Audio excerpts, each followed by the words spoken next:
Bismillah ar-Rahman ar-Rahim. Hello everyone and welcome back to the channel. Welcome to another stream, ladies and gentlemen. I know you guys won't believe me because I'm late to my own streams, but I was actually here on time. You get me? It's the other frauds that were late.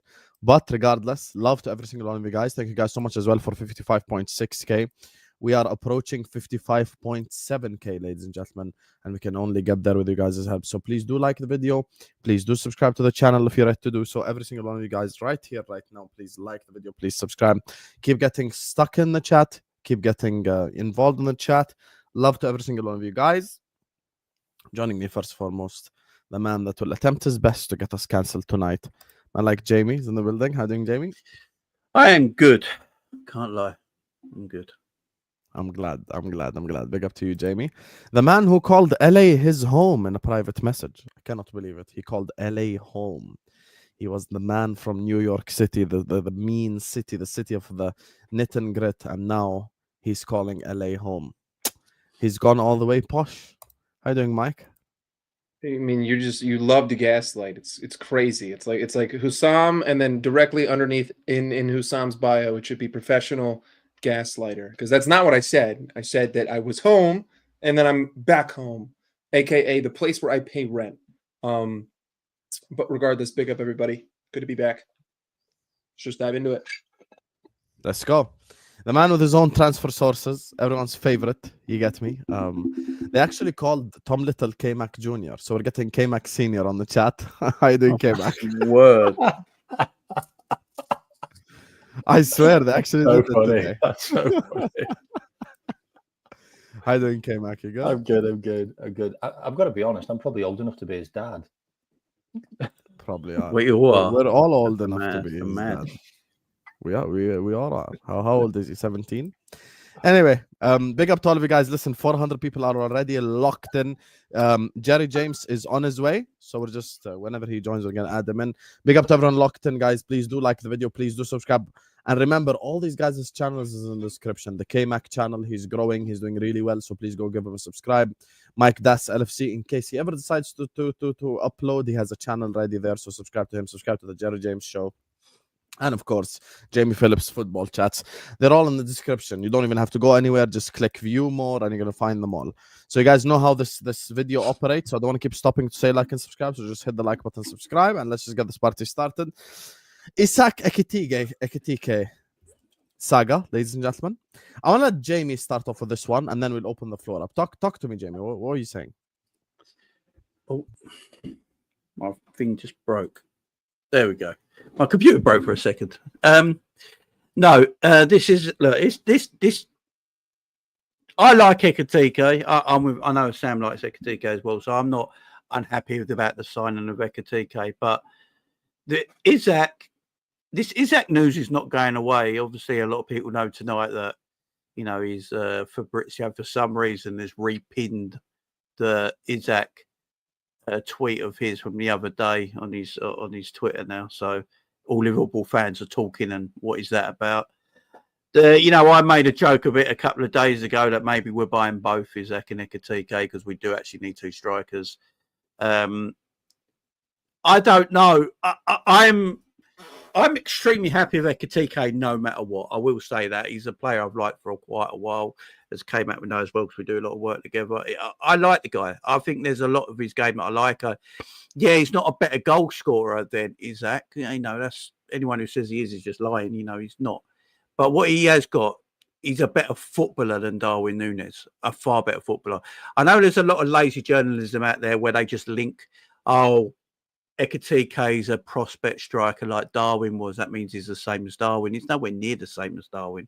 For starters, he's got a first touch. Do you know what I mean? He can link play. He can drop deep. He can drift wide. He's not got like Darwin pace, but he is quick enough to get away from a defender. He's got strength. I like his link-up plays. Link-up plays one of the things I do like about him, especially when we still got Mo Salah at our football club.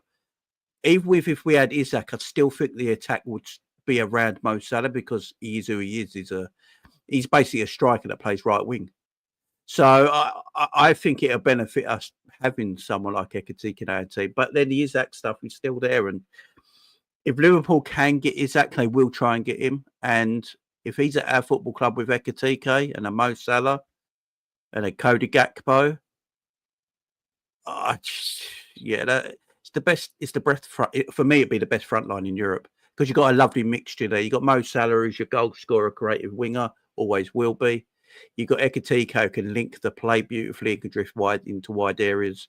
You've got your off the shoulder who can run direct on one-on-ones and will score 1 in 2 one-on-ones every single game in Isak. And then you've got Gakpo's there as your left winger, also very versatile, can play centrally, score goals, create opportunities as well with his crossing from wide areas. So if we can get if these can happen, yeah, man, I'm very happy, man. If we don't get Isak, I'm not going to sit here and bitch and moan and complain about it because I do really highly rate Ekitike and the skill set he's got, in my opinion.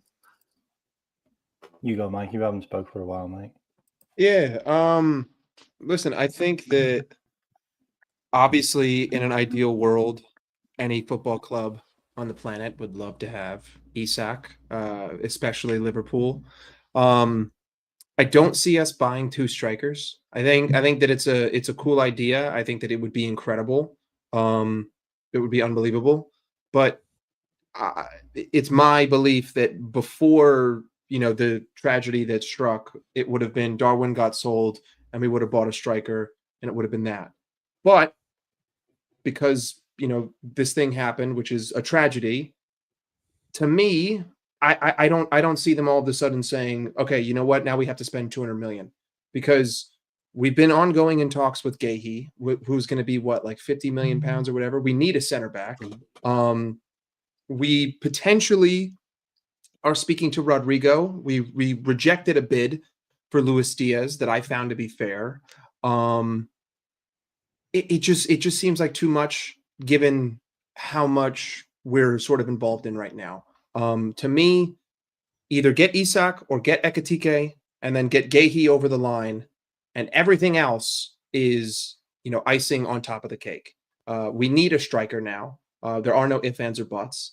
If we get Ekitike and we don't sell Darwin Núñez, I'm not going to throw my fists up in the air if I get Gahey, right? But if we get Ekitike and I have to keep Darwin and that's it, that's the rest of the summer, I would be upset. But, unforeseen circumstances have now put the club in a position where, the opposite of what we wanted to do is now happening. We wanted to get rid of Darwin. We wanted Jota to be our backup. It is what it is. If Darwin stays, he stays. I would prefer to get Isak, but to be honest with you, I think a lot of it is this is just too good of PR. I mean, Fabrizio Romano, the amount of engagement that anyone is going to get talking about this, I don't see Newcastle selling Alexander Isak if they haven't already done it. They've had plenty of time to do so. Liverpool have made it very clear that we will give you the money that you want. And I feel like if they were going to do it, they would have said yes so that they could get these deals over the line, because we are quickly approaching the beginning of August. And then the next thing you know, it's going to be August 20th or whatever opening day is. And, the season's going to start. And then 7 days from that, the window closes. So we're more than 60% of the way through this window. You would want to get that money in as soon as possible. Just get Ekitike over the line, get Gahey in, and then if we want to sell Luis Diaz and get Rodrygo, like that, that is 100% an improvement on that. And then with all of that, I would be like, I know that Hussam hates Darwin. I don't particularly rate him. I know that Jamie, you don't like him, Kmack, you don't like him, but sometimes things happen in life and you can't control. It is what it is. But I'd be perfectly happy with all of that being said. I just don't see us buying both. So I've got a little bit of different spin on it.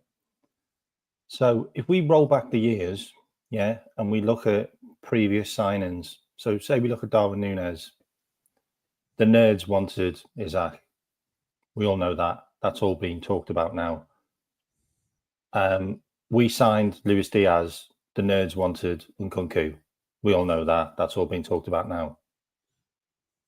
We're getting Isak that was at Real Sociedad. Make no bones about it. That's what we're getting in Ekitike. We're getting the Isak that was at Real Sociedad. And look what he's turned out to be. He's turned out to be possibly one of the best nines in the world. Top three, I would say, in the world. A creativity, his skills, his dribbling, his finishing, his all-round game is just completely on point. He's an all-rounder in every single aspect. When he came from Real Sociedad, the only thing that wasn't great, that was top-notch, was his finishing. He went to Newcastle and he honed in on that, and he became a great finisher. I have no doubt that the nerds have done every single bit of scrutinization of what he can do, where he's going to go, his trajectory, everything with Ekitike. And I've no doubt that in a year's time, 2 years' time, I think Ekitike will be probably putting the same numbers that Isak's doing in the Premier League. But the good thing about what we've got is we don't have a team that has to rely on one player now. Because we have done in the past with Mo. Like, it all went through Mo. Like, look for dad, as Don kind of coined that phrase, which is a good one, by the way. Mm-hmm. But there's so many other teams that are in the same situation where they have to rely on one guy to get the majority of their goals. We don't have to do that with Ekitike, and that's the beauty of it. There's no huge pressure on him to deliver 25 goals. There isn't. If he comes in and does 15 goals, we're all fine. Like, because they're much better numbers than the others who provided six and 5 in the league. I mean, Cody got like 9 in the league. I think Diaz got the most he's ever got, which was like, I think it was 13. So 15 is enough. And I see a lot of people, like, they were in my chat, by the way, saying, oh, we're going to spend 70 million on someone that gets 15 goals. 15 goals in the Premier League is a good return. They were the kind of numbers that Mane was doing, and no one was complaining. No one was complaining about Mane, and that's what we're going to look at. And there's also one other thing about Ekitike, which I also want to mention. He is the all-round package. Like, he is the complete package. His size, his legs, like, he intercepts the ball so many times. Like, this is the guy that you need up front to press. This is what Diogo Jota was so good at. Like, God bless his soul. He was so good at pressing teams. He was so good at being gnarly and winning the ball back. Ekitike can also do that. He also wins quite a lot of headers. Like, it's a really good trait to have. And he's also an absolute speed demon. 35 kilometers an hour he can do. Like, that's nothing to be sniffed at. There's a lot to like about Ekitike, and I trust the nerds on this one. I really do. I think we're getting Baby Isak, and he has been nicknamed that, but I genuinely believe we're getting Baby Isak. Yeah, definitely. I hear that, man. I think Ekitike would be a blinding. Look, I think it'd be a great bit of business if we get him. Liverpool we have to face facts. Liverpool are a striker light now because of the events that have happened. And Liverpool are a striker light. It'd be interesting to see what Liverpool do, because if they go and buy Ekitike, which I think they will, and say the Isak stuff don't happen, we're probably going to replace Diaz with a left winger. That could be a Rodrygo or something like that.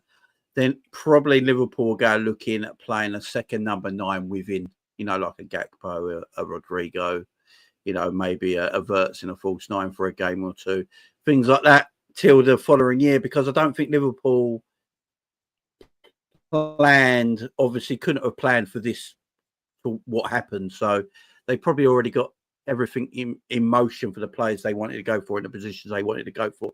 They probably only ever wanted one striker, probably a left winger, a centre back, right and left back, and they obviously got their new goalkeeper in. So I think that's what the club were looking at to do this summer.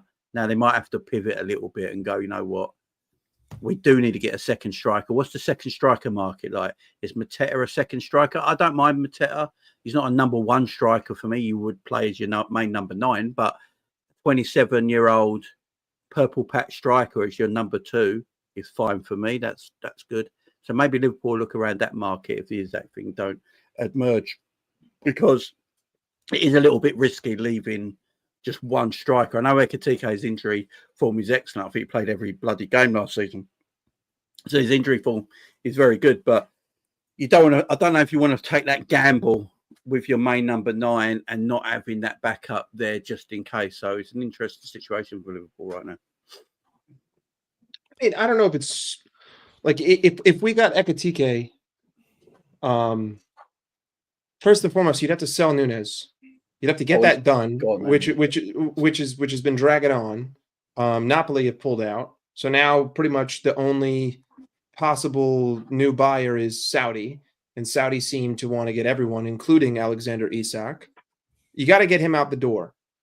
Even if we don't get him out the door, and I have Ekitike, yeah, like if things really went that bad, you could go to Wirtz and you could say, okay, this whole false 9 thing that everyone was talking about 4 weeks ago, this is a potential opportunity. If you need to play Cody Gakpo in the 9, whatever. If Luis Diaz doesn't get sold this summer, that's another number 9. I don't think that we're going to be, if we sign a number 9 and we're not able to get rid of Darwin Nunez this summer, I don't think that we're going to be a striker light. I think that we just might, we might force ourselves into adapting to the situation, but goals is not what we need. Like, we scored the most goals in the Premier League. If you go out there and you buy a striker that scores 15 goals in the Premier League, I don't really care. To me, it's about getting someone who will show up at the right moment.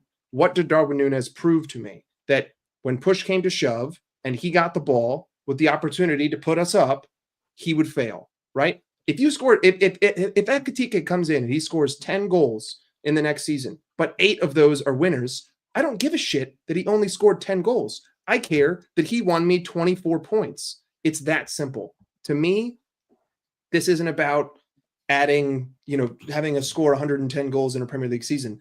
This is just about getting in a number 9 who can consistently deliver when the opportunity arises. Can he create flow between Mo, between Wirtz, between whoever's playing on the left wing? And if he happens to score, fantastic. But I'm not, like, under no circumstance, even if Isak comes in, I'm not expecting him to just score me 25 goals. If he does, great. But to me, whatever the 9 that's coming in, it's about winning points. It's about winning games. It's about being there when it matters, because that's not what we had with Darwin. And that's really all I care about. Let me just say something. Well, hold on. Eight game winners would be 24 points. I don't know what you're talking about technically. I don't know if 8 times 3 is 24. It's 24. Yes, that's the wrong math in the chat. First of all, big up everyone. 900 people in here, guys. Like and subscribe. You guys saw, obviously, I was on my phone. I was not trying to disrespect anyone. I was just trying to find out more news. Look, guys, the door on Isak has not closed. We're just ready to pounce on Plan B in case Plan A does not want to sign. Oh, you're early, Megatron. Hi. Anyway, guys, as I was saying, we're ready to pounce on Plan B in case Plan A does not work out. I think now the ball is in Isak's court, the ball is in Newcastle's court. This is the reality of the situation. We did what we have to do. Exactly what I told you guys. Listen, trust the Arab guy, guys. I don't make shit up. I promise you. You get me? I promise all of you guys. I don't make shit up. Like I said with Rodrygo and Gordon, today was reported literally in the news. And now I say the same thing about Isak and Ekitike. Look, I want to make something clear. Whether it's Isak or Ekitike, we're going to win the league with both. If we sign Isak, we're going to win the league. If we sign Ekitike, we're also going to win the league. I think the main difference between those two strikers is Isak gives us a much bigger chance of winning the Champions League. That's it. People need to deep that we literally won a league title with Darwin Nunez. And rivals think this is the time to laugh or something. There is nothing funny. We literally won a league title with Darwin Nunez. So if we get Ekitike, we're also going to win the league. If we get Isak, we're also going to win the league. So I'm completely confident. And let's literally not forget that we signed Florian bloody Wirtz, who was a literal main contender himself. So we didn't just sign an average guy. We went and we signed Florian Wirtz. We signed one of the best creators and goal scorers as well from midfield in Germany. Now, the thing is, this is the thing that people need to deep. Look, this Isak story ain't done yet. And that's why we played Newcastle. because we told Newcastle we're either going to sign your player or your main target. The proof of where we did this to Newcastle is they wanted Ekitike 2.5 seasons ago. This is not new. They wanted them from a long time ago. They've been looking at Ekitike. Ekitike has been looked at by Newcastle as the long-term Isak replacement for a while now. Once again, this is not new. This is the reality of the situation. It's been looked at as the long-term Isak replacement for a while. The problem is the following. Newcastle know deep down that Isak is going to leave at some point in time. Whether it be Isak leaves this summer, Isak leaves next summer, Isak leaves the summer after that. They know deep down that he ain't going to stay at Newcastle. He's just not going to stay at Newcastle. So because we all know that, the player that's going to be the perfect replacement for Isak is Ekitike. And actually, selling Isak, as reported by various journalists, puts Newcastle in a position where they can spend a whole lot of money and rebuild their whole team and do a whole lot of good stuff. The thing for us is, look, we sign Ekitike, we sell Diaz and we buy Rodrygo. With a front four of Wirtz, Salah, Ekitike and Rodrygo, I take my chances against anyone. And by the way, even if you guys say Ekitike doesn't score a lot of goals and blah, blah, blah, okay, let's say he just scores 15 Premier League goals, 14 Premier League goals. That's still a lot better than what Darwin Núñez gave to us. And he's a much better footballer from a fundamental perspective, which we've already proved by the stats. So for me, I'm completely happy with either because I think we win the league with both. I think Ekitike wins us the league. I think Isak wins us the league. I think the difference would be in the UCL. The UCL is where Isak makes us obviously a lot stronger. The thing with the Rodrygo saga is I don't believe there is a small chance of it, like maybe 5%, but I don't think that us signing Isak puts us in a position where we can sign Rodrygo. I think if we sign Isak, we might have to settle for like a Malik Fofana down the left-hand side, which I'm okay with if you get someone like an Isak. I disagree with Mike on one thing though, because he's saying he doesn't see us signing 2 strikers. I do see us signing 2 strikers, but the other one will be significantly cheaper. Like the second person will be significantly cheaper, or if we can't find someone, we're just gonna run Chiesa as backup striker for a year, which I don't mind. To be fair, like if he's playing like cup games and shit, or like a dead game in the Champions League when we already won the group stages or whatever, I really don't mind it. I think Liverpool Football Club are in a great position. I think we're going to be league champions again next season. We're gonna bring number 21 home. I think the big thing for me is trying to get number 7 home. That's the thing that I really wish we could do now. And obviously we know that PSG loss, it stung because of as well how it happened when we got knocked out on penalties as well. So it kind of stung a little bit. But of course we went on to win the league. So for me, listen, I want to make something clear. The Isak story is not over yet. It's not, because Ekitike is on his knees, desperate to join Liverpool Football Club, and Liverpool have no problem of paying the money to Frankfurt. So this is a deal that could be done. This is a deal that could be done like this. And for people who think that, oh my God, Man United are making a bid for Ekitike. Okay, no problem. I'm also making a bid to go date like Margot Robbie. It's just not gonna happen, bro. Like, just stop bullshitting yourself. He ain't gonna leave Frankfurt, the Champions League club, to go play for a team in 15th. So yeah, there's literally nothing about like Ekitike to Man United that scares me at all. I think they got 0 chance of getting him, so we're good to go in terms of that. He's already told us, like, listen, I want to join your football club, so he's our plan B. And the door on Isak is not closed yet.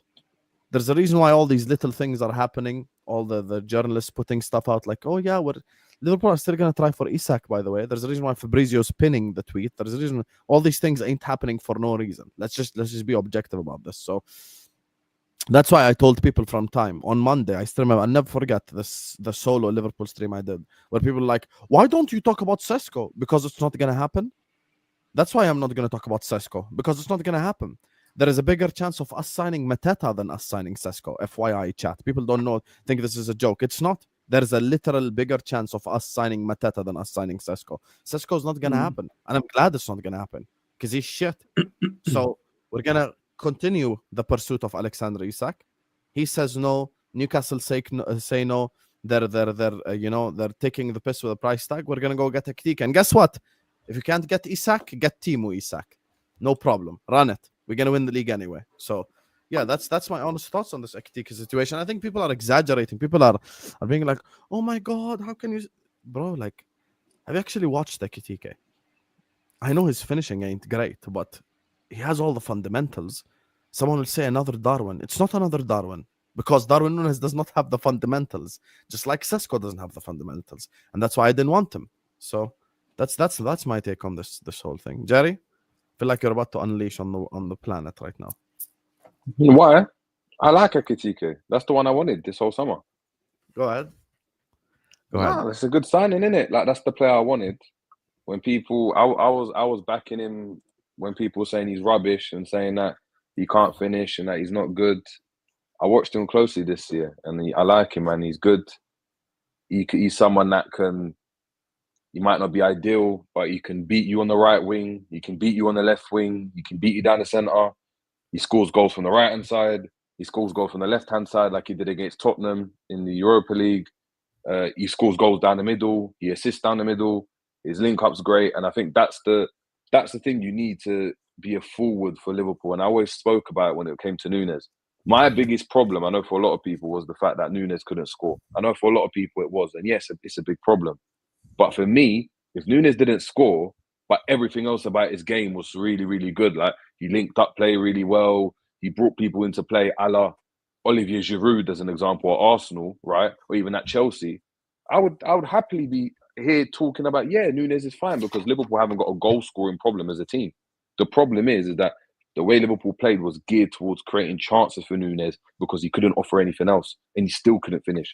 That's the problem. You had Salah doing touchline winger and he still couldn't finish. That's the biggest problem. Ultimately, with all the forwards that we've got and all the criticisms that your Gakpos, your Nunes's, your Jota's at the time, your Diaz has got, Liverpool never had a goal scoring problem. They're always top 3, top 2 in terms of goals scored and have been. So it's like whoever plays in that front line is going to get chances and we're going to go and score goals. Ultimately, a good season for an Ekitike is, can you score against Chelsea? Can you score against United? Can you score against City? Can you score in the big games? Can you score against PSG away? Can you score against Real Madrid away? If he gets 15 goals or 20 goals in all comps, but scores big goals like that, at the end of the day, for me, it'll be a signing that's worth it because I expect his whole all-round game to benefit Liverpool. So, yeah, it's a good signing. Why do you think Newcastle played us, though? Tell me. Explain it. Let's talk about it. Why do I think Newcastle played us? Yes. I think Isak was our number one like option. He's the number one option. Regardless of whether we think Ekitike is number 2, and I wanted Ekitike because I didn't think we'd get Isak, but Isak's the number 1.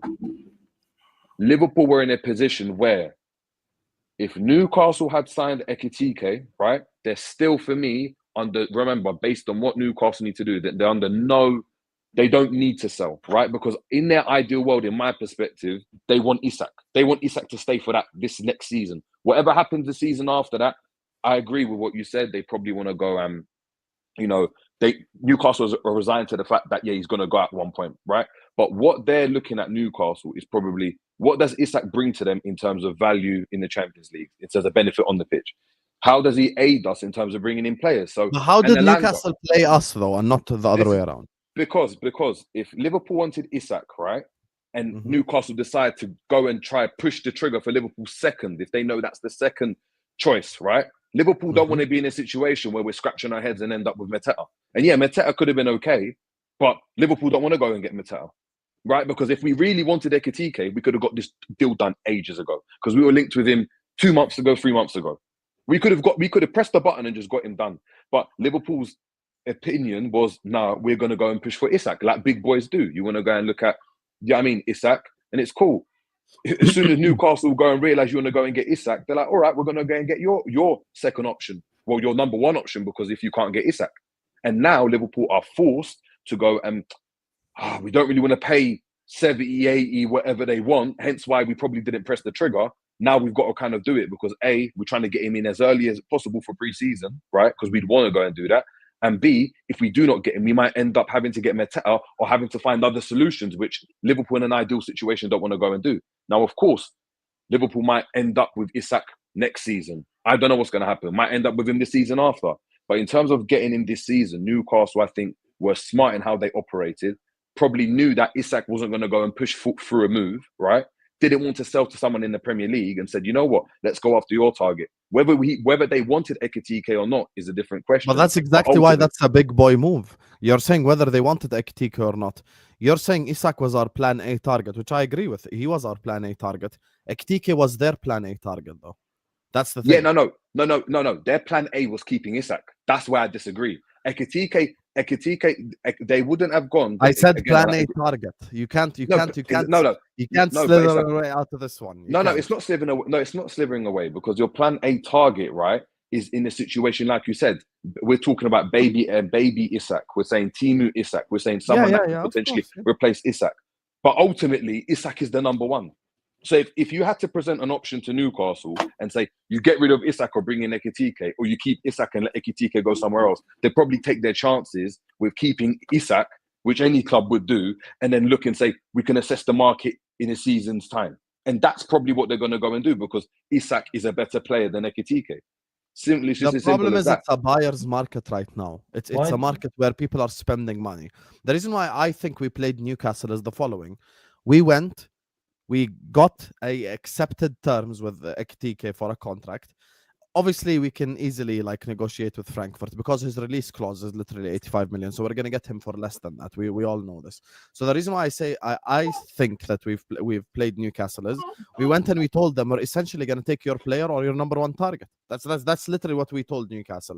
Yo, Isak, you want to join? You don't want to join? Let's find out. And guess what? In these next 2 days, we're going to find out 100% exactly what the situation is. I don't think it's going to take as long as people think. I think this might take 2-3 days. But by the end of the 2-3 days, we're already going to know. Either Isak will be a red or Ekitike will be a red. My problem is when people say, okay, Newcastle played you because they kept their player. Okay, but guess what? Ekitike, from the beginning, was one of the targets for Liverpool. Plan B target, but we were always going to try for Isak. When you try for an Isak or you try for an Alvarez or even Wirtz, when you try for players of that caliber, players who cost that much money, you can't say that the other team played you if their number one replacement you're taking as well. That's the thing. It's kind of like the Shirky Wirtz thing. Okay? No, I get that. Let me say it this way. Imagine, so City's plan A was Wirtz, right? Their plan B was Shirky. Okay? Imagine Leon went and tried to get Florian Wirtz, and they were closer to getting Florian Wirtz than Manchester City. That's basically what I'm saying.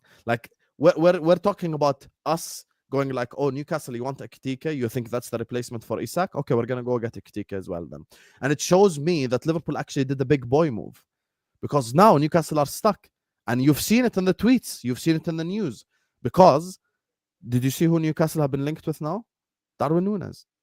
Because the options are getting smaller and smaller. Have they? No, 100%. And I agree with that, right? But in an ideal situation, in an ideal situation, right? And I 100% agree with that. But when you're looking at just Newcastle right now, in the place that where they're at, right? Ekitike would be a downgrade. A Sesko would be a downgrade. A player would be a downgrade. Their main priority would be we are trying to keep our best player at the club because it would look negatively. They have just won a first trophy in how many years, right? From their perspective, from a Newcastle perspective, they'll look at their situation and be like, oh, well, things are looking good now. We've just signed Alanga. Alanga probably comes to Newcastle. Yes, because they probably offered money, but also the fact that, oh, I can link up with Isak. That's another way for me to improve. I got a lot of assists last year. Isak's probably going to help me go and do that. All of a sudden, we're playing in the Champions League. Isak wanted to play in the Champions League. We want to keep Isak in the Champions League. If we have Isak on our team in the Champions League, it gives a better chance of not only doing well in the Champions League, which helps us earn money, right? Because we know how the Champions League is formatted.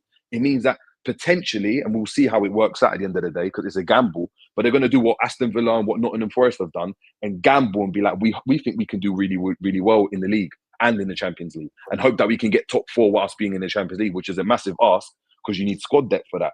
But I think for this season, and Bingo. What did you just say? They need squad depth.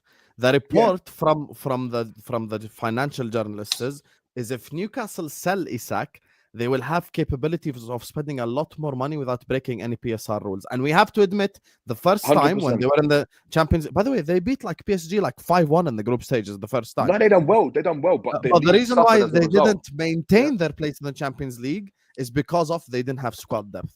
The problem is Newcastle's like ceiling is Isak, Bruno Guimaraes, etc. Their floor is like Sean Longstaff, Joe Willock. So the problem is they need to increase the floor now.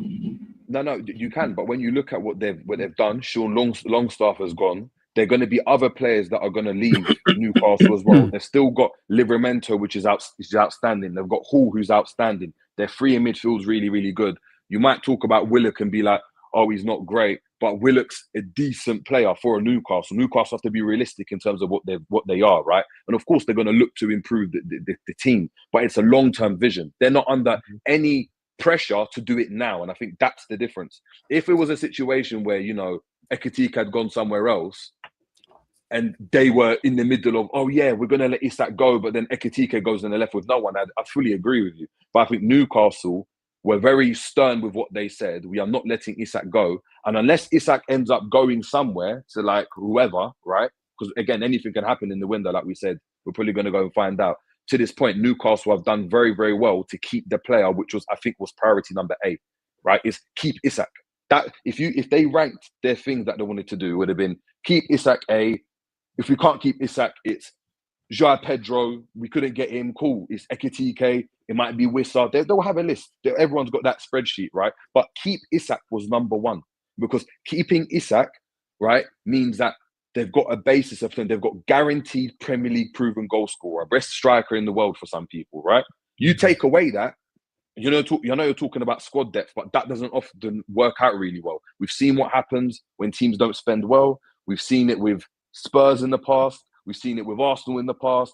When you do that, it's difficult. We've seen it even with Liverpool at times. Do you know what I mean? In back in the day, where we got rid of someone and you're like, all right, what are we going to do with it? Luckily, we got Suarez, but you had Carroll, which was, do you know what I mean? Which is Amandis at the time. So we have to look at it and be like, Newcastle, priority, keep Isak. And they've done it. And Liverpool wanted Isak. But Ekitike, again, that's the signing I wanted this season. So I'm happy. I'm over the moon. That was my ideal signing. That's my number 1. So I think he's going to ball out. I think he's going to ball out. 3 things. They haven't kept Isak because the window doesn't close till the 1st of August. So they haven't kept Isak yet. Sorry, 1st of September. So they haven't kept him yet.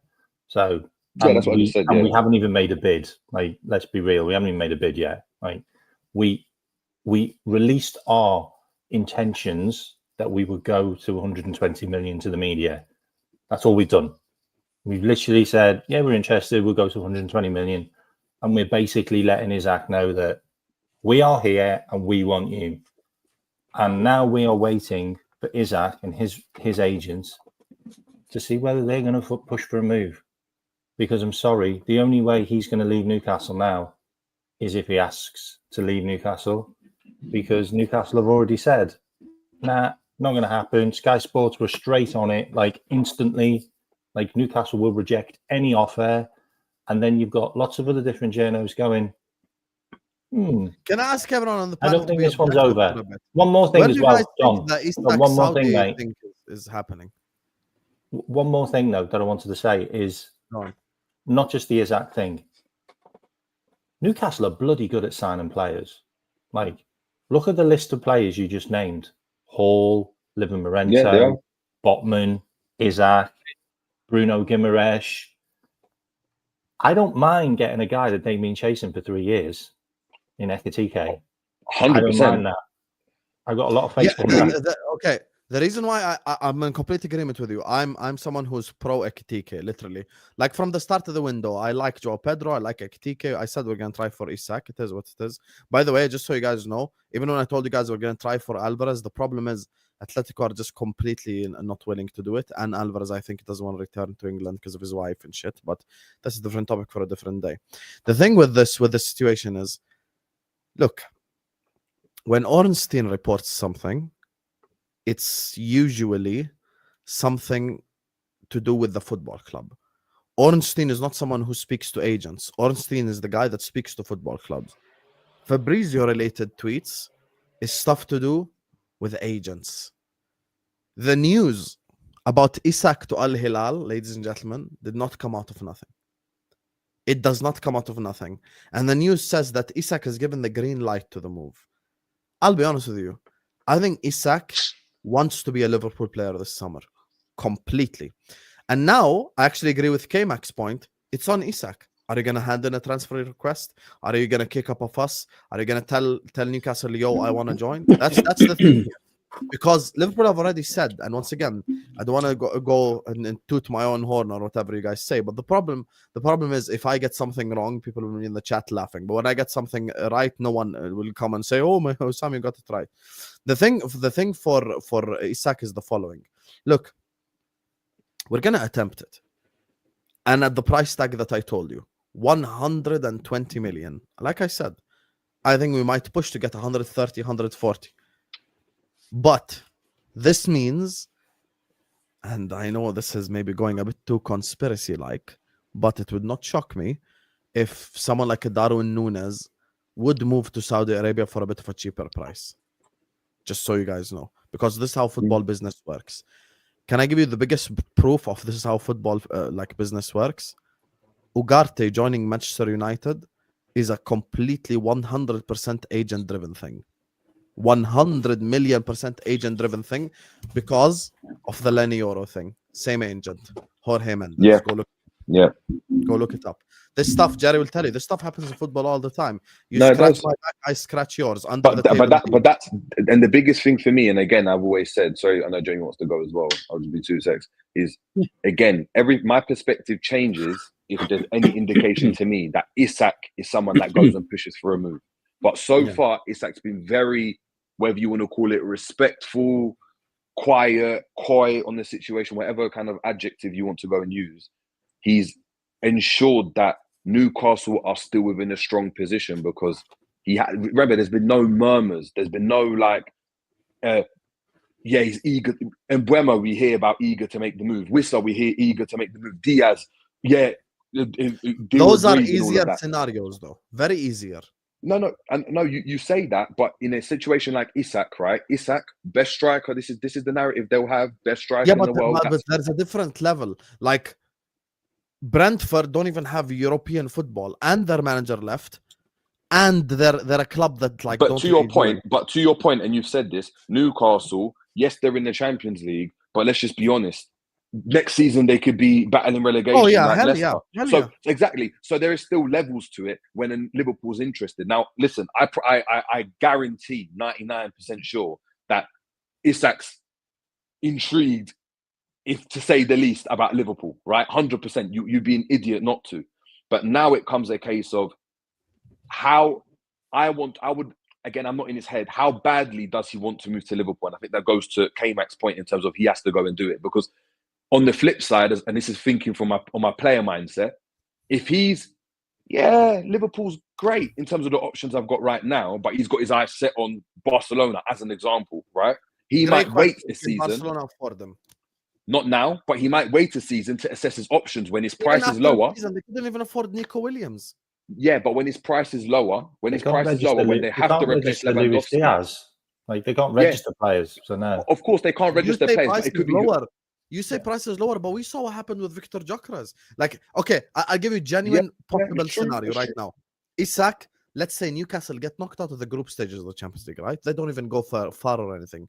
But in those 8 games, Isak scores 6 goals. He scores another 22 in the Prem.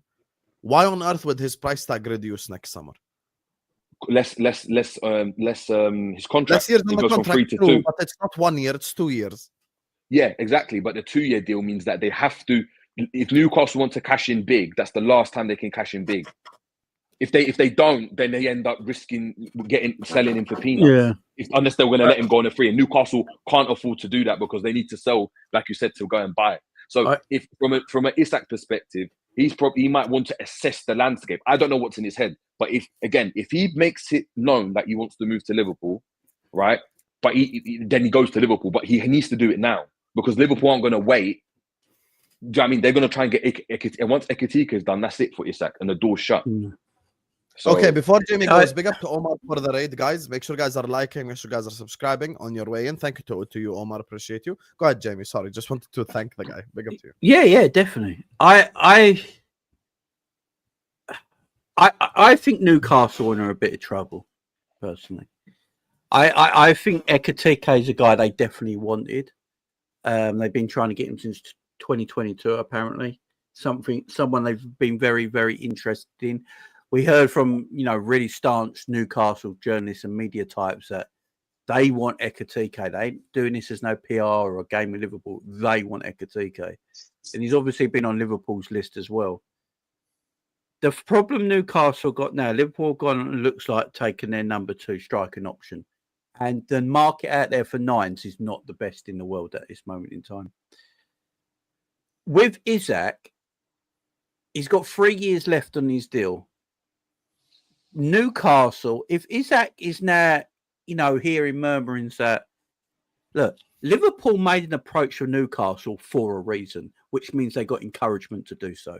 The only reason they got encouragement to do so is because Isak told his agent to tell Liverpool that he'd be up for the challenge if it could be done. So Liverpool made that approach, which tells me Isak would want to join Liverpool. Now, Isak's going to be looking at it and thinking, right, I like Newcastle. This is a great club. They've been great to me. But I'm at the level now that I'm at as a footballer. Are Newcastle going to give me what I need for the next 2 years?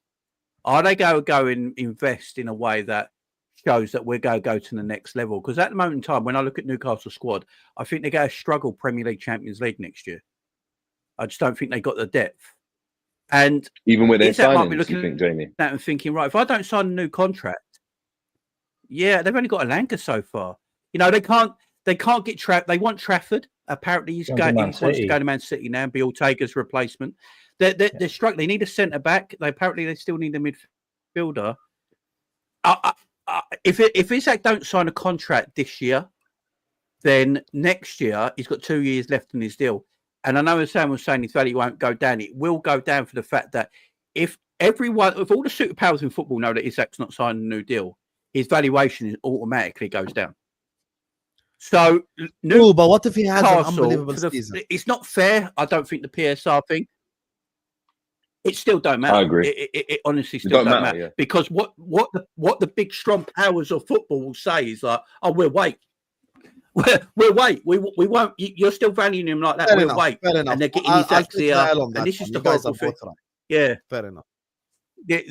This is the horrible thing about football. A lot of people say about today. The tapping up is massive in football now. They're getting his acts here. The big clubs. Real Madrid might be looking at this in a year's time. Do you know what I mean? Barcelona might be looking at this in a year's time. I don't know. Apparently, their financials are better than what they were a year ago now, and they can do some things. Liverpool might be looking at it and he might be like, I've got the world at my feet. I could play for a lot of top clubs. I could just sit and wait. I'm happy at Newcastle. I'm not going to put up any pressure on them or anything like that, but I don't want to sign a new deal. So I think Newcastle have.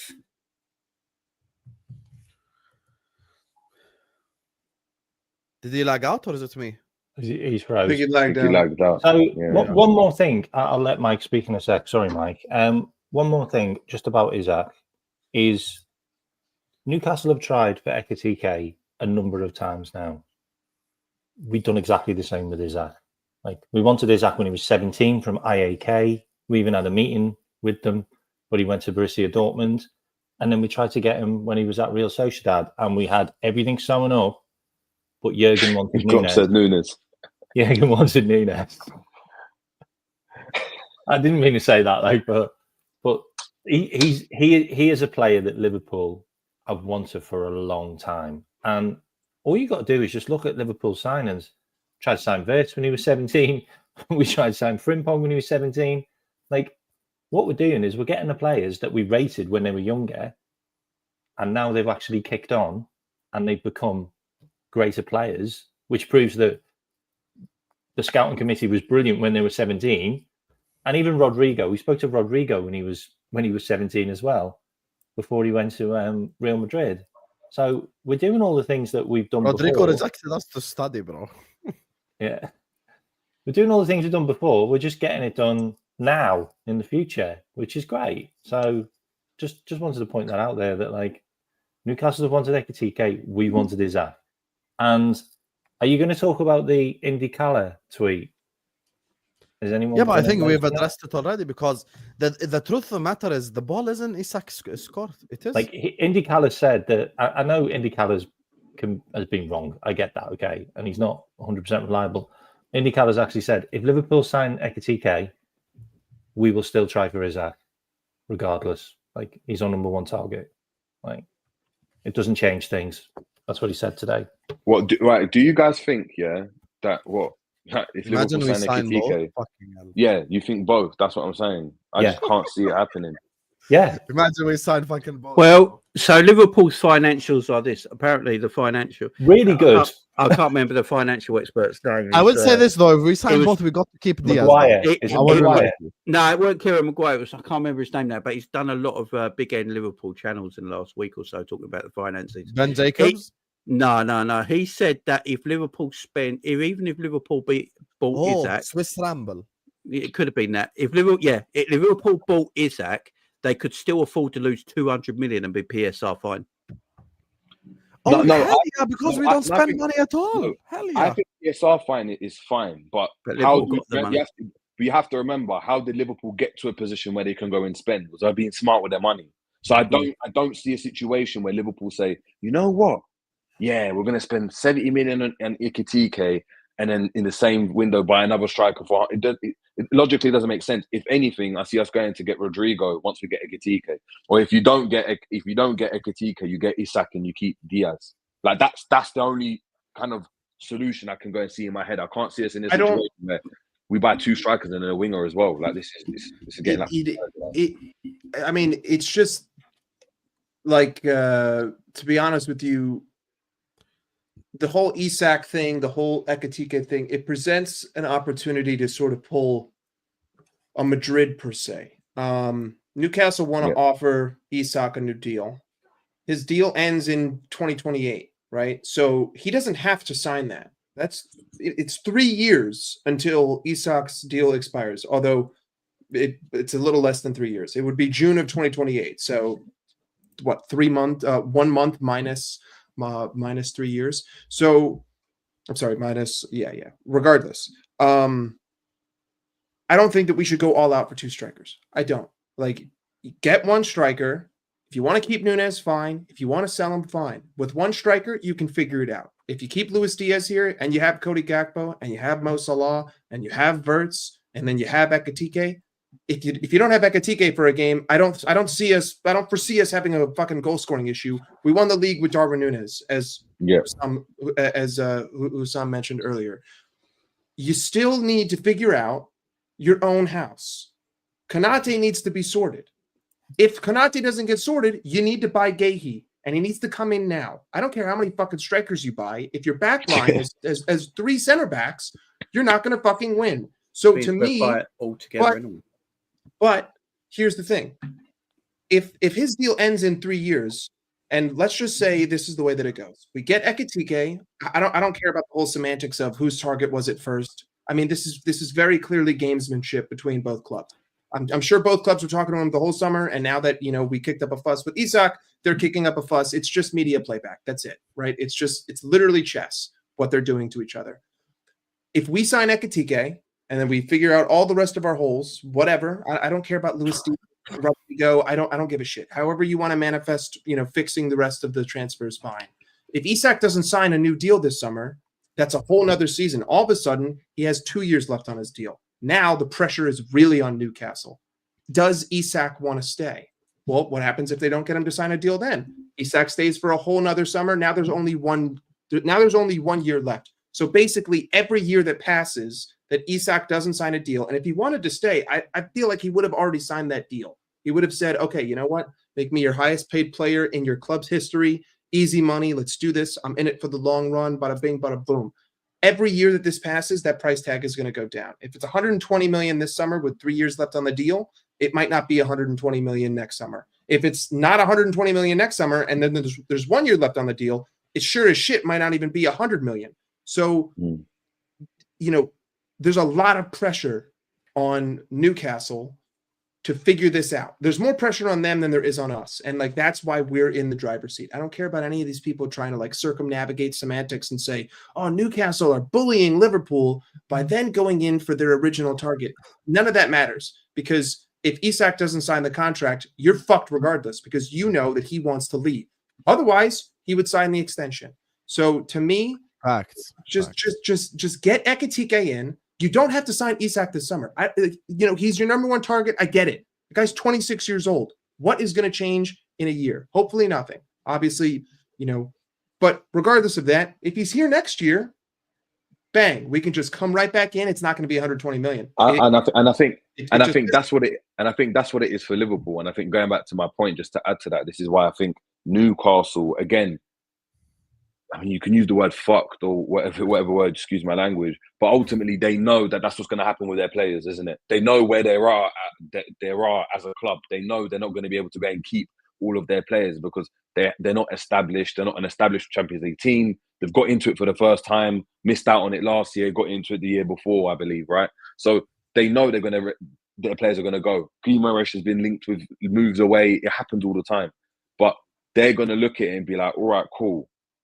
If Isak isn't pushing, and again, it goes back to it being in the ball in his court. If he's not pushing and advocating for a move, right, it's a situation where, I'm open to go to Liverpool, but I'm also, if it doesn't materialise, a shame, but I'm all right. I'm going to play, and I'm still going to probably score my goals. I'm still going to be regarded individually as one of the world's best strikers, even if we don't do well in the Champions League, even if we go and end up 16th, I'm still going to score my 20 goals, right? And if he's thinking like that, then ultimately, Newcastle have done what they wanted because they want to go and keep their best asset, which is priority number one for them. I think they're thinking, can we bring someone in whilst having Isak here? I don't think it was ever let go of Isak now and then bring in Ekitike, because that puts so much pressure on a player that, again, we're speaking about and saying, he's not even a great finisher.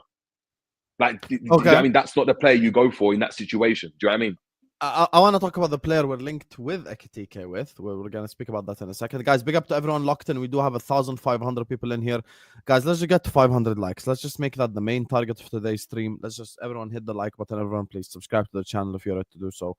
Everyone, please hit the like button and subscribe right here, right now. Don't be a fraud.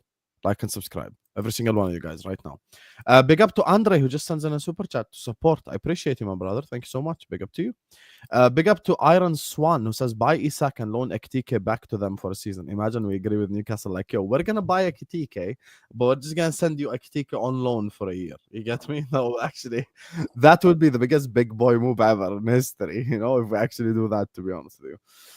Big up to you. Doubles in the chat for my guy Gagandeep for dropping in the 20-piece. Big up to you, Gagandeep. Thank you so much. He says, spending approximately 85 million on a player who has only had one good season as a risk. LFC goal is to dominate next few years. I would have gone for Mateta for a year if you can't get Isak and go back in for Isak or Ekitike next year. No. Here's why I'm not a fan of go in back for him next season. I'll tell you why I'm not a fan of this. Because you don't know what's going to happen in the world of football. Jamie just gave an example. What if Real Madrid put their name on the table? Jerry gave an example. What if Barcelona put their hat on the table? You never know. There's no such thing as, let's go back in for him next season, guys, because all of a sudden, maybe next season, 4 other clubs are interested. Maybe 5 other clubs are interested. You never know. And all of a sudden, you're in a bloody bidding war. What if Chelsea, and they've done this before as the underdog, win the Champions League this season? And then they go and they drop 100 million on Alexander Isak to play in front of Pedro and Palmer. Can you 100% deny that that's not going to happen? That's why I'm saying we can't do the whole let's wait a year. Because and Gagandeep, you were there in the trenches with me during that Bellingham saga. The people said the same thing. Oh my God, his dad's a Liverpool fan. He'd love to play. Alex Ferguson walked him around, Old Trafford, and he said no because he's a Liverpool fan, and he said fuck off and went to Real Madrid. So what can we do? So that's why I don't like waiting for a season. Like, that's why I actually prefer the approach we took this summer. You can't get Isak. It's okay. Go get Ekitike, no problem. And if Mateta was about this life, Liverpool would have gone for him. Simple as that. What do you mean? It was only about 15 months ago that Crystal Palace fans were saying Mateta's not good enough. They wanted him out of their team. Yeah. Do you know what I True. mean? And now he's had a pretty decent run the last 12 months or so. And now everyone's like, oh, this is the killer striker that we all need. It's funny how football works, ain't it? Because no one was calling for Mateta a year ago. Like, no one. Yeah, it's listen. It's I everything was. based in football. Also, But no everything one based tried in to sign football. Mateta in this window. Yeah, everything in football, right? Is what have you done for me recently? That's what football is. It doesn't matter. Do you know what I mean? That's the beauty of football, but it's also the negative. We live in a moment, don't we? Yeah, but that's what football is, isn't it? The whole thing is you have a rubbish game or a shit game. In the change rooms, they're like, yeah, next game, innit? Next half. It's always what you can do after. So it doesn't matter what he's done before. If he turns up and he's scoring goals now, he's the best thing since sliced bread. Because guess what? Isak could have a terrible season next year, right? I don't think he would, but he could end up with 2 goals. And all of a sudden, Liverpool will be like, oh, see, yeah, we made the right decision not to go for him because he had 6 goals before. He only scored 6 goals for Sociedad before he moved to Newcastle. But that's my point. I'm not advocating and saying that's the case, but I'm saying football, you just never know, isn't it?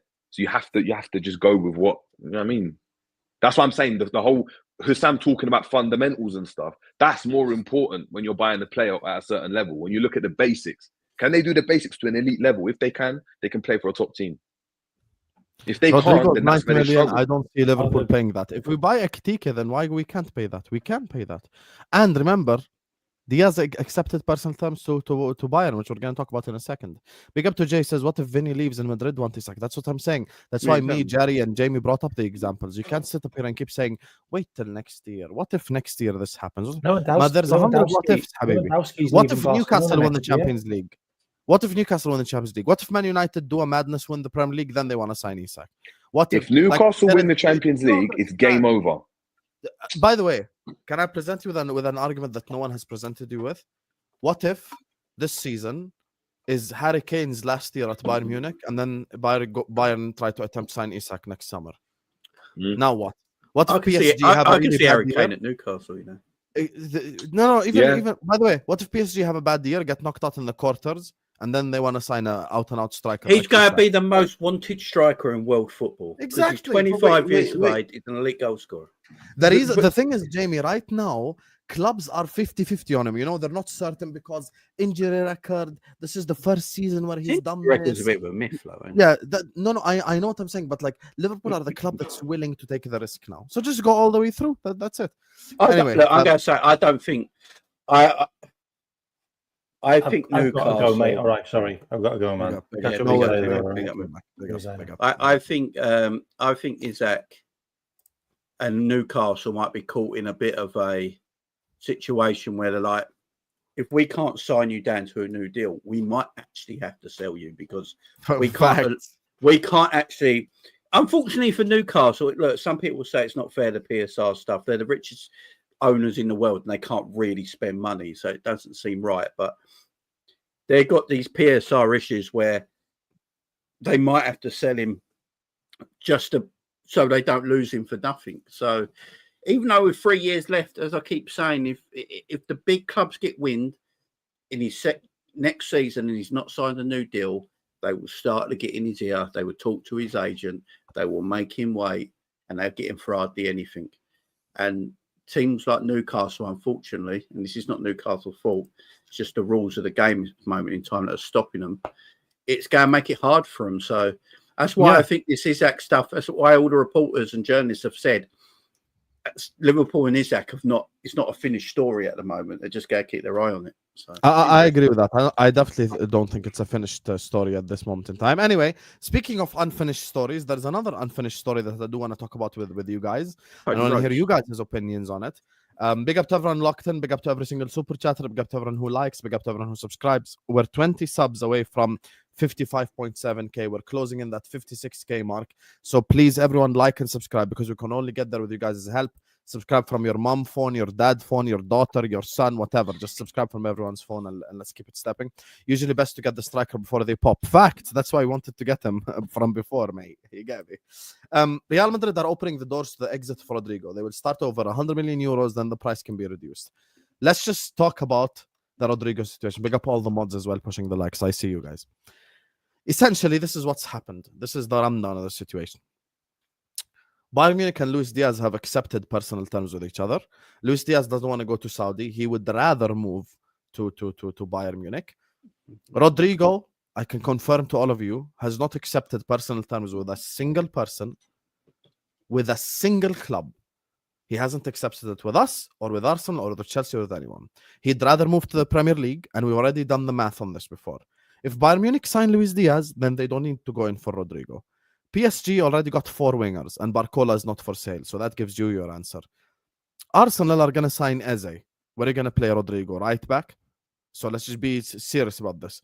This comes down to Liverpool and Chelsea, in my opinion. And, of course, now I'll ask the opinion of the guys on the panel about this whole situation, which is, does Rodrygo eventually say to Real Madrid, guys, thanks for the memories, but it's time to say goodbye? Is that what Rodrygo should say? Will he say that? Go ahead, Jimmy. I look, if anyone watched the Club World Cup, Xavi Alonso didn't use him at all, by the way. When Real Madrid were losing, he never even brought him on. In a semi-final of what Real Madrid would... That cup, I don't care what anyone says, the World Club Cup was made for Real Madrid to win it. And FIFA and how pissed that he didn't. Let's put it that way. Do you know how pissed FIFA are that an English club won that competition, by the way, and only got richer? So they're fuming.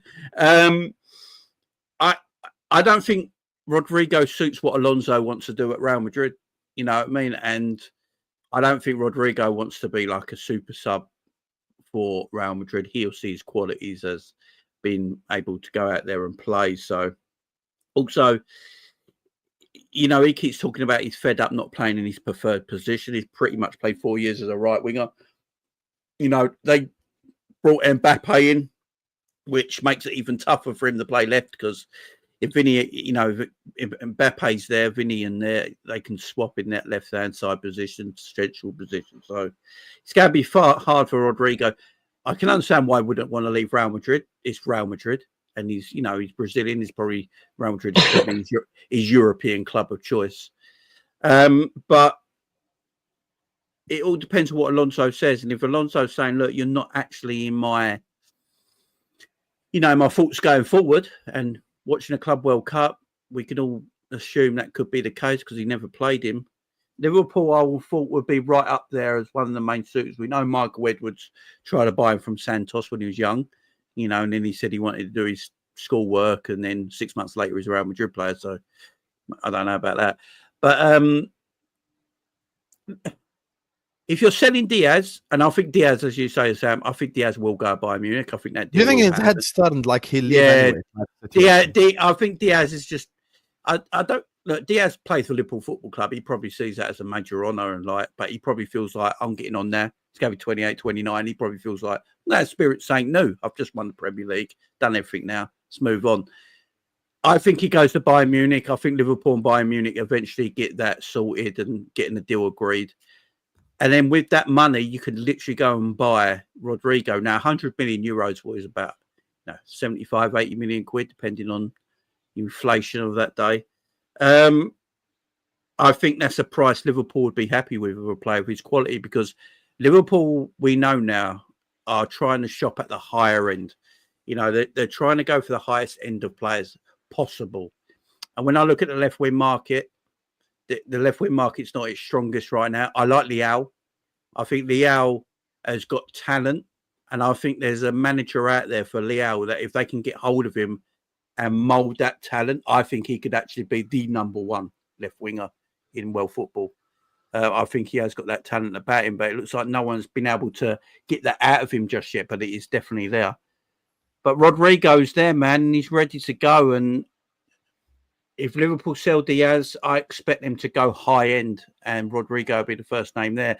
I think 100, when you're hearing tonight that 100 million euros, and that's a starting point, but Real Madrid are willing to negotiate down, I think that lights Liverpool's eyes up, and they look at that and thinking, what Rodrygo is as a footballer and his profile for a price range of what they're selling Luis Diaz for or a little bit more, I think Liverpool see that as a major bargain. So I expect Liverpool will be into that.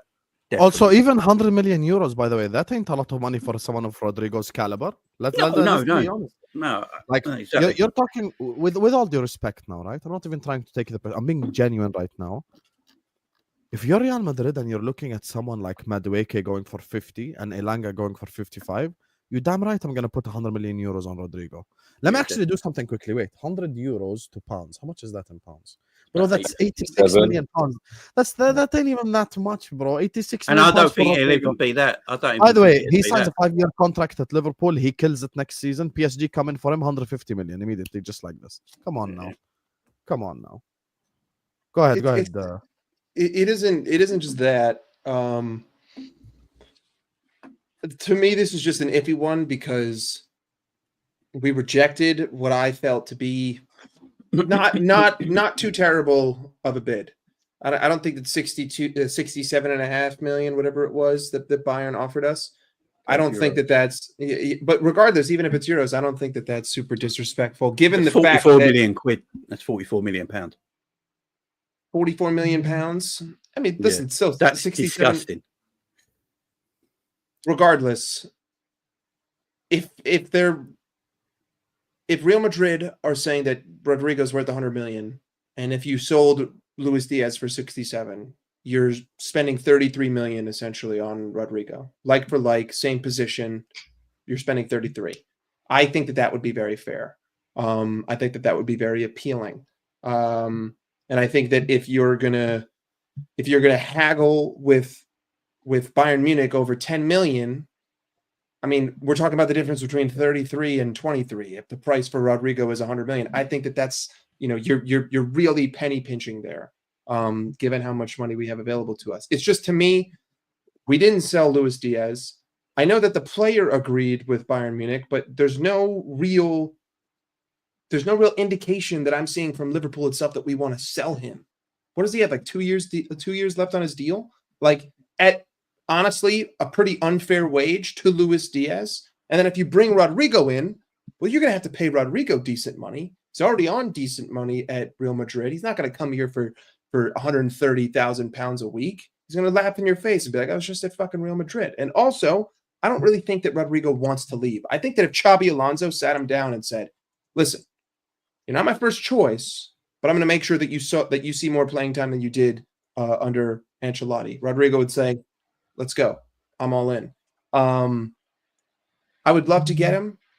I would love to do that sort of like for like replacement. I just don't see it happening given all of the actions that have taken place. Now, if we do sell Luis Diaz, I would say this is like 100% what's going to happen. But that first domino needs to fall in order for me to even entertain this idea, because that's going to be the money that we use for Rodrygo. It would be like for like. But again, my mind is on the back line. My mind is on center back. My mind is on Konate and Guehi and figuring that out. Because at the end of the day, I can keep Luis Diaz and go after the league again if I sign Ekitike. It's not the end of the world to have Luis Diaz and Cody Gakpo as your left wing partnership. If we get Isak but with Malik Fofana, would any of you complain? Yeah, I haven't seen enough of Malik Fofana to have a. I would complain. Why? Because what you are doing is you are banking on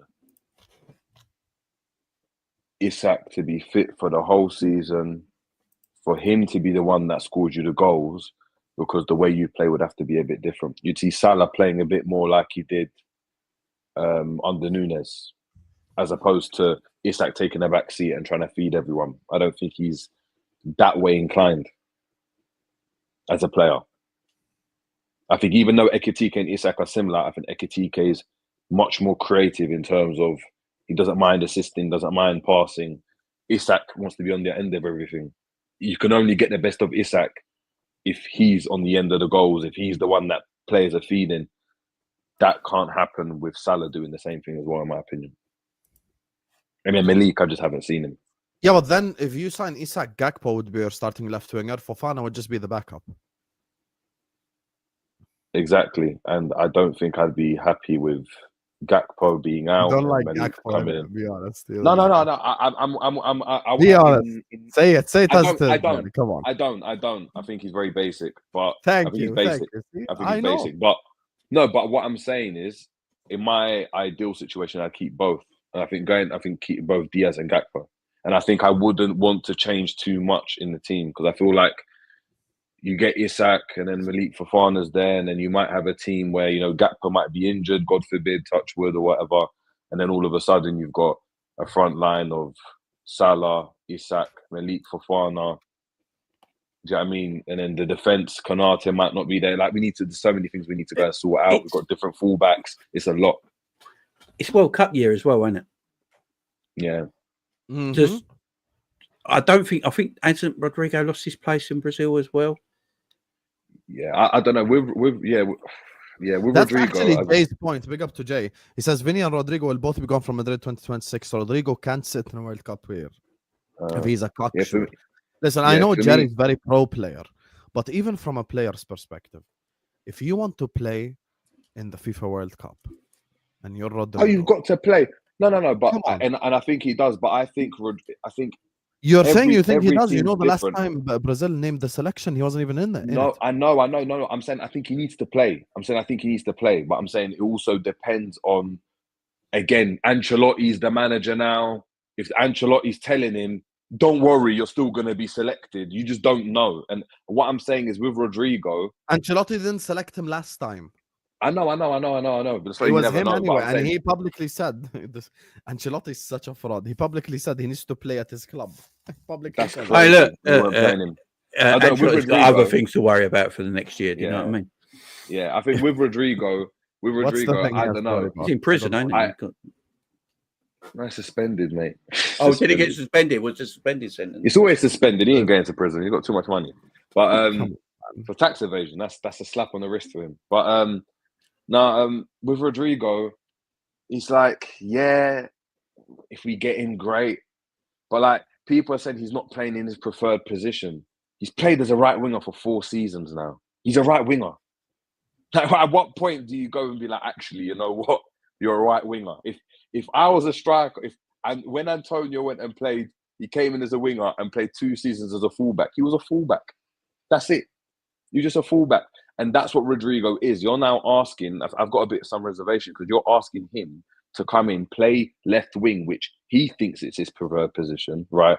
But why couldn't he play in that position if he was that good? But anyway, I know Vinicius is there, but he was that good. But anyway, now you're asking him to go and play there and deliver on a next level, because if you're signing him for 90 million plus, he's on what, 240, 260 at Madrid? So what, are Liverpool paying 240, 260 for someone to get Diaz numbers? Like that's the way I'm looking at it. And right now it's like there's no guarantee he comes in and does well.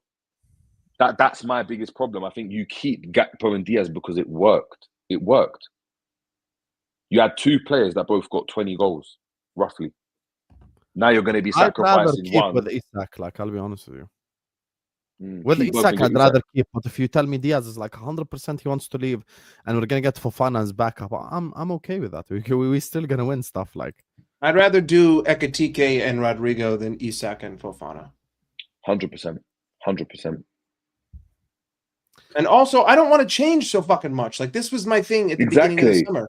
Like, like I don't want, like, we just won the league. I don't want to fucking change out six out of the 11 players to be my starters. That's actually mental. That's actually mental, you know. The season you win the league, I've already changed 3. I've already changed 3 of them, if not 4 of them, because I know that Darwin Núñez is probably not going to be at the club. If Luis Diaz is not here, that's 5. I mean, left back has already changed, right back's already changed, the 10 is already changed, which means that one of my starters. But hold on, remember, which means that one of my starters from last year in midfield, he's gone, which means that now someone else has to start the other 8. Who's that going to be? I don't know. Center back is a possibility. Now we're talking about left wing. It's so much. And I don't think it is. Because your main core is your main core. Yeah. Your spine of your team is the most important thing in football, yeah, and around it you can build, yeah. So Alisson, Konate, Virgil. Konate might not be there. I think he'll stay for the year. Gravenberch and McAllister, then Salah on the right. So most of your team is still the same. It's just the odd ones here. I don't think Frimpong's a nailed-on starter. I think Conor Bradley is the number 1 right back. So I don't think much will change there. I think Kirkes will be the number 1 left back. a new striker and a left winger. So it's not really that much change in the first 11. Yeah, But what it is, you got more quality underneath it that Arne Slot will trust, so he will rotate more, Maybe. like he did last season. Maybe so. That's Maybe going to so. be the difference this year. Maybe Because But he didn't trust certain players. But now It's because he's just- buying these players, he can rotate a little bit more. It's just, to me, But I know believe that in tiredness, like- so. I know that we need a 9. If my left wing wants to go and someone pays the right price, okay. I don't want to have this unhappy guy. Okay, fine. But I can't leave myself short-sighted. Like, I have this whole issue going on at center back, albeit the replacement isn't exactly, 50 million isn't a crazy amount, and Gahey is quality, so I would be perfectly fine with that. 120 million on Isak is just so much, considering that if Luis Diaz leaves, I'm leaving myself short-sighted. I just think it would be smarter to do Ekitike with Rodrygo, if that's the case. Then you get Gahey. All of a sudden, I have a plethora of dudes who can play in the 9. Would Isak be better? Yes, but do I see us spending 220 million on Isak and Rodrygo? No. But we've been moaning for years that we don't spend enough money and develop our squad. Just So now we're We have done. We have done. But now we're going to develop our squad. No one wants players. No, I think we've developed our squad, but I think what I'm with Mike is Jamie saying- because the core is there. The core's there, and No. our bench will be better. So, By the way, Frimpong this on the is- bench, Robbo on the bench. It's just Straight away you got a better bench there that Arne Slot trusts them players, so them players will come in. Where last season he had a bench and he didn't trust half of them, but this time he will. The I'm thing, let fine me with tell you one testing, thing, though. Mike and Jerry, this is what Chelsea used to do. Check, Terry, Ashley Cole, Frank Lampard, Didier Drogba, and around them change as much as you want. They I get it. how I get it. many like fucking midfielders and forwards did Chelsea buy? Like they went from like Duff and Robin to to Salomon Kalou to like Nicolas Anelka playing with Drogba. They changed so much in terms of that. But No, they but kept look how Drogba. long. The thing with us though, I'd agree if we sell Konate. If But we the sell thing is, Konate, I'd agree. I think it's too much. But change. Sam, But I know. if I've got, hear me out. Let me just say that if I got the Yeah, go on. keeper, 2 centre backs, 2 pivot players, and my right winger, who all have played in the champion team, I take my chances. No, I think you do, but I think the difference is that although you're talking about Chelsea, look how long Malouda and Kalou were at Chelsea for. Look how long Ballack was at Chelsea for. Yes, they did go and change, but this is the equivalent of how long Virgil van Dijk and Salah have been at Liverpool, right? Liverpool just didn't do what we were supposed to do. And I think to Mike's point is doing it all in one season is a bit like a little boy, do you know what I mean? Just got some pocket money and go to the sweet store and just buy anything you want. You just become, you're not thinking straight. You're not thinking, oh, but this money's got to not even last me, but I may need some players in a different position. Like, we can go and sign all these players, but I'd rather go and us sign Gahey, right? And have to sacrifice Isak, if you want to call it that, and have Ekitike and Rodrygo, than spend all that money on Isak with the wages that you're going to have to pay him, have to get a Malik Fofana as a result, which decreases the level of left winger you've got, and now be, but Liverpool are left short at the back and it's Gomez. And I agree with you. If we don't, But hold on. Liverpool Football Club 100% have to sign a centre back. There's no running around. I just want to clarify that my position is only based on this fantasy of signing Isak, because personally, I don't think it's ever going to happen. Like I understand this. I think that there's a 0 possibility. Yellowstone National Park has a better chance of erupting this year than Alexander Isak does of being sold to Liverpool for only 120 million euros. I mean, first and foremost, that's highway robbery. Pounds. Second, apologies, 120 million pounds. Second, he has 3 years left on his deal. If Newcastle really wanted to do it, they could be like, you know what? Let's just build around him. Let's try to win as much as we can to just get as much FFP as we can, because we don't technically need the money from selling him. The only reason to sell him would be to open up the money that we could legally spend. So, I just think that the smarter decision is get Ekitike, get Rodrygo if you can, because Luis Diaz wants to leave, and get yourself a Gahey and there's nothing that you need to do. Like all of a sudden, I want to you're- ask you all a question before I wrap up my. Let me just big up to Don't Say Another Letter says backup striker that needs to be addressed also. Yes, I agree it needs to be addressed, but I don't think it's priority right now. If you no.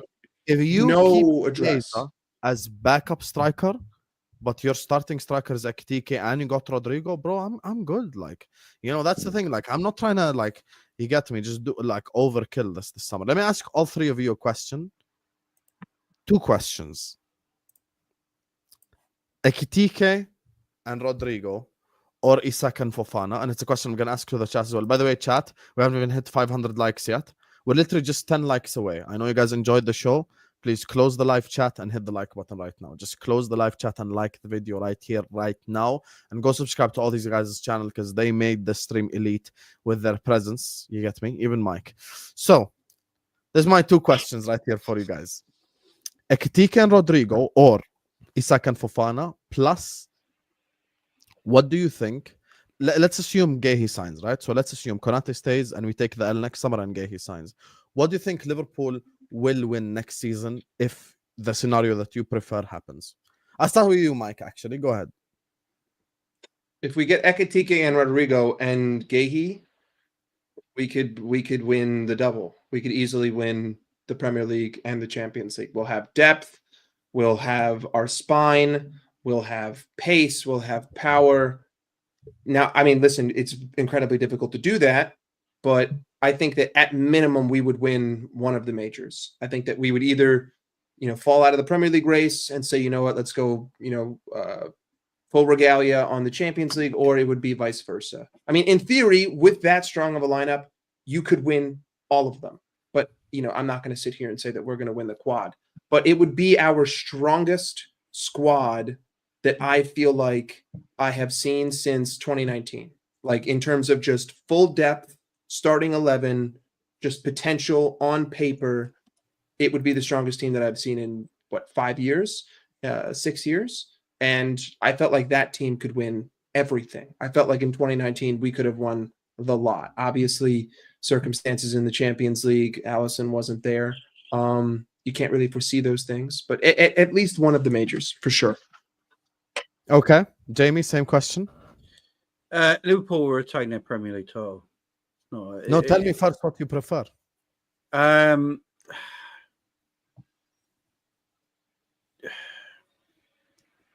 think Rodrygo and Ekitike will be the team. So, yeah, I'll go with that. I'm going to prefer that because I think it's more fluid. Well, you think Liverpool are getting both? I think Rodrygo and Ekitike is doable for Liverpool this summer. Yeah. Realistic. Yeah. Realistic. I think Liverpool retain the title. I think I still look at Man City, and I think there's something not quite right there at Man City. I think the way Pep wants to play and then players he needs to play his way, I just don't think them players are out there right now. So I think he will struggle this year. I think Arsenal will be our nearest challengers, and I think Chelsea will surprise a lot of people as well. So, but I think Liverpool I think we've got a lot of firepower in attack, and when you've got a lot of firepower, you're always going to usually score goals. And I think the midfield will be better this year than it was last year as well, because Gravenberch knows his role more now. McAllister is coming into his own even more. I think Szoboszlai, if he plays a little bit of a deeper role next season as well in certain games. Wirtz is there too. I think will help us against lower blocks with his technical ability. And Mo, I don't see Mo dropping off. I really don't. Fair. So I see Liverpool still having quite too much at the moment in time to drop away in this league title. Jerry? Diaz, Gakpo, Ekitike. That's my combination, my ideal one. You I'm not don't get convinced on Rodrygo. No, you ain't gonna change the question. That's called cheating. You have to answer. You have 2 choices. Either Isak and I'd Fofana. go. I wanted Ekitike in it, so I'll say Rodrygo, Ekitike. I think there's a bit more fluidity, rotation there, and I think we win Premier League, and I think we go far in the Champions League. We could win everything. We've got the ability to win everything, but You know, football's not always like that. But we'd have the team to go and win everything. I just obviously in football anything can happen, innit? You could end up going out on penalties like we did against PSG, and it's like if we went through, we might have won the whole damn thing. You know what I mean? So it's like, True. yeah. Do you There's know too what? many different things that could happen over the course of a season. Like one player could get hurt, and all of a sudden it's at the wrong time, and you lose a game that Yeah, you you should need have luck. lost. You need Yeah. luck in football. There's no doubt Wirtz about that. gets Look, I'm injured, gonna be touch the wood, different one Szoboszlai here gonna for a change, change. you know. I'll say I'll take Isak and Fofana ahead of Rodrygo and Ekitike, despite the fact I like Ekitike, but that's because Isak is like here, bro. Like I'm just yeah. I get it. You want the seeing Isak caviar. at I get it. Liverpool I with get it. like it's literally listen, sometimes you have to like the finer things in life. Not every day, you know, just like some chips and shit. Sometimes you need steak. My Doritos. I will take my Doritos every day of the week. Fair enough. I respect that. That's why you only grow a mustache while I grow a beard. So that's why I take Isak and Fofana. Pull up my fucking picture. My beard is thicker than your beard has ever been on this channel. That's a lie. When I cut my head bald, my beard was like till here, bro. Okay, sure. Yeah, it was. It was. Thick.